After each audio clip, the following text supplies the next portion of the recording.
Last class 9 এ তুমি যে সময়টা পার করে গেছো, আমি মনে করি তোমার লাইফে এটা একটা সেরা সময়।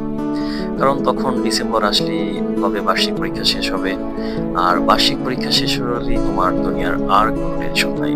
তোমার টেনশন হলো কবে নানু বাড়ি যাবো, কবে দাদু বাড়ি যাবো, কবে মাঠে ব্যাডমিন্টন খেলতে যাবো, কবে দিনভর মাঠে ক্রিকেট খেলবো, ফুটবল খেলবো। এই যে একটা নিশ্চিন্ত মন, একটা ছুটি ফ্লেভার ডিসেম্বর আসলেই, এইটা তোমার লাইফে আর কখনো আসবে না। হ্যাঁ, আমি তোমাকে বলে দিলাম। আর কখনো এইরকম একটা স্মৃতিমধুর সময় আর কখনো তোমার লাইফে আসবে না। ডিসেম্বর হয়তো তোমার লাইফে বহুবারই আসবে, কিন্তু ওই সময় কাটিয়ে আসা ডিসেম্বরটি তোমার লাইফে আর কখনো আসবে না। ওই প্রশান্তিটা আর কোনো ডিসেম্বর তোমাকে এইভাবে দিতে পারবে না।